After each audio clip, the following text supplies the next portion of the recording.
कक्षा 7 इकाई 1 परमेय संख्या। परमेय संख्याएं, इनका अध्ययन इस वीडियो के माध्यम से करेंगे।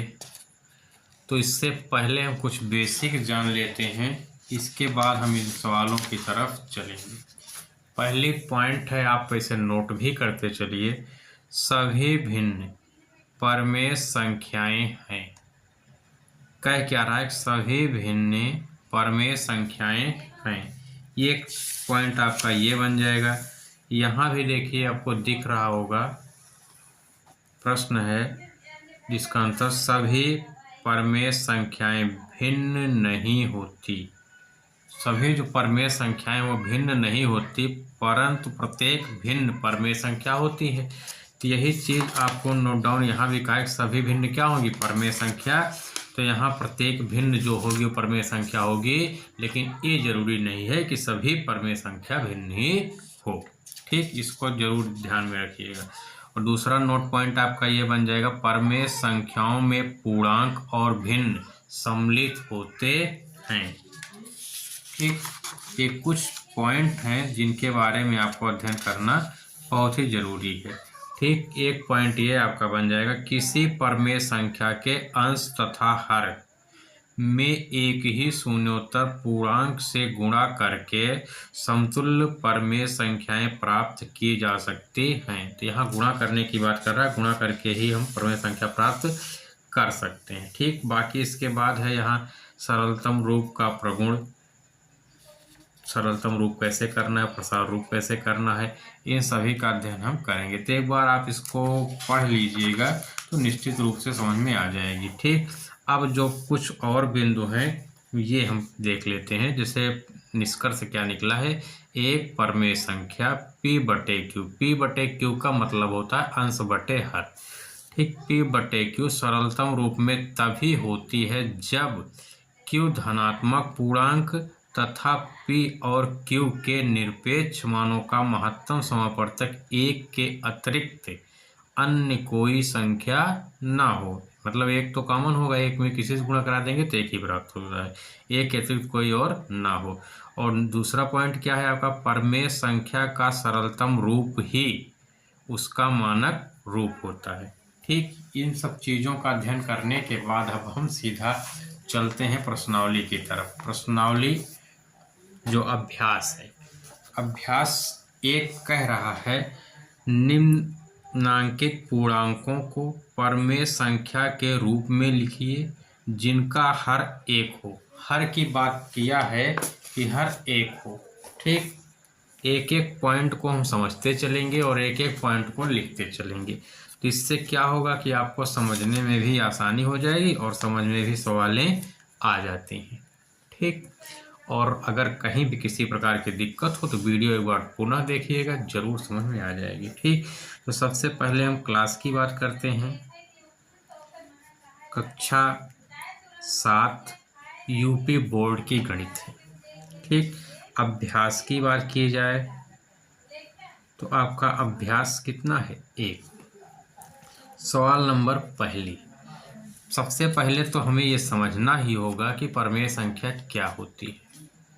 ठीक, जब तक हम परमेय संख्या को नहीं समझेंगे तो हल नहीं कर सकते। ठीक, परमेय संख्या का मतलब होता है परिमेय संख्या। संख्या का मतलब होता है p बटे q के रूप में।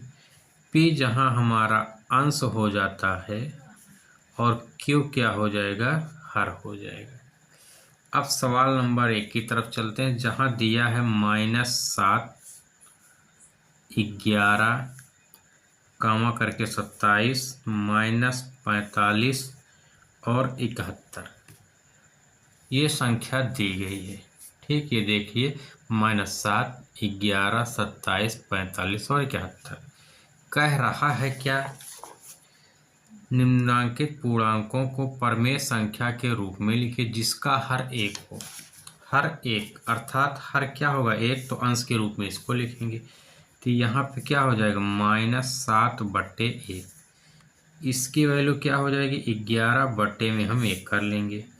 यहाँ भी हम क्या करेंगे? 27 बटे में 1। सेम ऐसे कंडीशन यहाँ 45/1 और अगला है आपका 71 था, तो ये भी हो जाएगा परमेय संख्या के रूप में 71/1। ठीक, इस रूप में अगर हम करते हैं तो ये इसका उत्तर प्राप्त हो जाएगा। इसके बाद फाइंड आउट, आइए दूसरी सवाल की तरफ चलते हैं। सवाल नंबर 2 एक बार किताब से अध्ययन करेंगे। 2 कह क्या रहा है, -4/5 को ऐसी परमेय संख्या के रूप में व्यक्त कीजिए जिनका अंश दे रखा है 8, -16, 20 और -24। तो जो अंश दिया इसको हम लिख लेते हैं। सबसे पहले लिखेंगे क्या, हम अंश की तरफ चलते हैं। ठीक, तो हम अंश को ही लिख लेते हैं। क्वेश्चन नंबर आपका दूसरा है। ठीक, माइनस में 4/5 है और अंश को लिखना है कितना, 8। इसी प्रकार हम पूरा उतार लेते हैं। -4/5 अंश को कितना लिखा गया, 16। फिर -4/5 और अंश कितना है आपका 20 का नंबर, और घ भी -4/5 अंश कितना है -24, और इन सबको हम बट्टे लगा देंगे इसे। ठीक, अब अंश दिया है, हर के रूप में व्यक्त करना है, परमेय संख्या के रूप में व्यक्त करेंगे तो हर निकालना पड़ेगा। तो हम 4 का पहाड़ा इसमें भाग दे देंगे, पढ़ेंगे कितना बार आएगा, 4 दूना 8 -2 आएगा, 2 पंचे 10, यहाँ कितना हो जाएगा -10। इसी प्रकार इसमें 4 चौक 16, 4 का पहाड़ा पढ़ी 16, जो 4 चौक 16 -4 आएगा, 4 से इसमें गुणा करेंगे, 4 पंचे 20 -30 हो जाएगा। यहाँ 4 से यहाँ -16 था, सॉरी, तो -16 था, 4 माइनस माइनस कट जाएगा, 4 चौक 16। ठीक, क्या आएगा 16, तो यहाँ आपका माइनस नहीं रहेगा, प्लस ही रहेगा। अगला 4 पंचे 20, 5 आ गया, फिर 4 से भाग देंगे, 4 पंचे 20 -5, 5 पचम 25 -25 लिख देंगे। यहाँ 4 छंग 24, 6 आएगा, चूँकि माइनस माइनस से कट जाएगा, 4 छंग 24, 6 आया, तो 6 से गुणा करेंगे, 6 पंचे 30, मतलब अंश से अंश में भाग देना है और जो आए उसका गुणा हमको हर में करा देना है। ठीक, अब आइए अगली सवाल, तीसरी सवाल की तरफ चलते हैं। तीसरी सवाल क्या कह रहा है, -5/-7 को ऐसी परमेय संख्या के रूप में व्यक्त कीजिए जिसका हर की वैल्यू दे रखा है। सेम जैसे सवाल नंबर हमने 2 सीखा, वैसे ही सवाल नंबर आपकी तीसरी भी होने जा रही है। ठीक, सेम वैसे कंडीशन में, तो जो कंडीशन दिया है इसको लिख लेते हैं, -5/-7। क्वेश्चन नंबर कैसा है, तीसरा, और इसमें कह रहा है कि जिसका हर, तो अंश हमको नहीं पता है, निकालना है। हर कितना है, 7 है, फिर हम 5 माइनस में बट्टे -7 लिखेंगे। यहाँ पे हर कितना है आपका -14 दे रखा है। इसी क्रम में आगे भी लिखेंगे, -7, 5/-7। इसमें कितना दिया है, 21 दिया है। हर दिया है तो अंश निकालना है, -5/-7 लिखेंगे। अंश कितना दिया है, -35 दिया है। अब यहाँ -7 है और यहाँ +7 है। ठीक, तो हम 7 से 7 में भाग देंगे, तो 7 एक कम 7, 1 आएगा, माइनस में आएगा, तो -1 का जब ऊपर गुणा कराएंगे तो माइनस माइनस प्लस हो जाएगा, और 1 पंचे 5 आ जाएगा।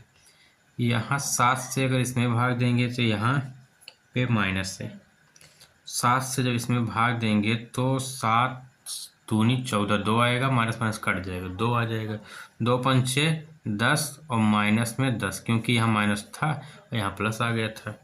7 का पहाड़ा पढ़ते हैं 21, 7 तरीके 21, 3 आ जाएगा, माइनस है तो माइनस लगा रहेगा, 5 तिहाई 15।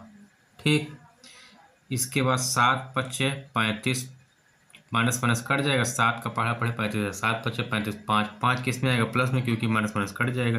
5 का जब -5 गुणा कराएंगे, 5 पचम 25 और प्लस माइनस माइनस आ जाएगा। ये सवाल नंबर आपकी तीसरी हो गई।